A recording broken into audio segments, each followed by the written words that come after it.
Hey guys, Jewish wrestlers you should know. I should have known this, but I didn't know Michael P.S. Hayes is Jewish. Michael P.S. Hayes, the forefront man for the fabulous Freebirds. And let me tell you, the Freebirds were one of those things that transcended the Road Warriors, and maybe it was just about that time.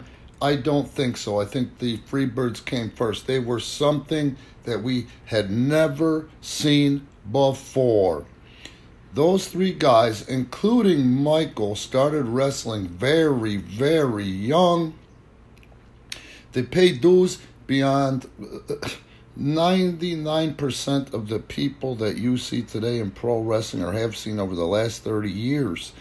The internet wrestling community likes to call Michael a racist because something that went down. Again, I'm going to tell you guys or remind you guys of the term irrefutable proof. Unless you were there, the rest is hearsay. If he was such a racist, why would he still be with one of the most successful publicly traded sports entertainment companies in the world, WWE? Unbelievable brand that Michael built. It was a combination of Van Halen, David Lee Roth. And when I was in high school, everybody and his mother's brother wore a Van Halen t-shirt, played Van Halen records, and looked up to David Lee Roth.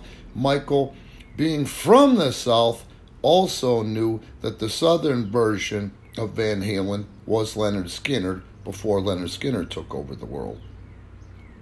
I don't know how he came up with it. I don't know how he had the balls to come up with it, because it took balls to come up with it. And trust me when I tell you, guys like Ole Anderson, Fritz von Erich, and from that era, in no way, shape, or form would open their minds to the persona that Michael Hayes and the Freebirds created.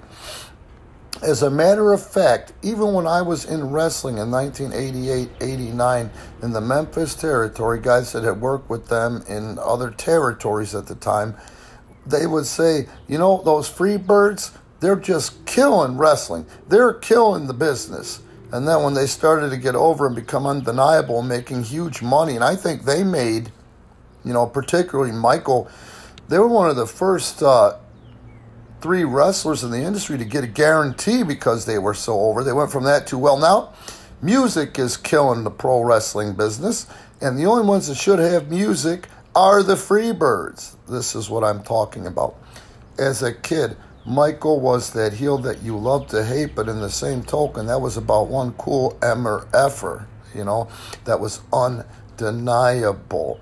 He could work a camera, he could draw money, and his biggest asset was storytelling.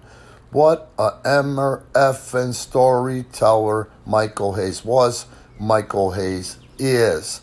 And if you haven't seen it, it's a very, very rare thing because he was so good at being a heel. You got to see Michael Hayes as a babyface. A young Michael Hayes, after he had paid his dues in the industry and learned the industry and was just at that turning point where the light bulb was going off over his head in pro wrestling, he stepped up, and the Von Erichs would not have been the Von Erichs. And you can ask the old timers and check me on this. It wasn't for Michael Hayes coming in first as a babyface by himself as a friend to David Von Erich. Unbelievable. All right, guys, this is Jewish Wrestlers You Should Know in commemorating of Jewish American Heritage Month. And let me just say, when the Lord created, or when God created Michael P.S. Hayes, he broke the mold. Please note, there are no YouTube commercials on this, and we're going to ask you to at least be cool, like, and subscribe. It's sponsored by Premier Pro Wrestling. You can see where to support Premier Pro Wrestling at the links in the description.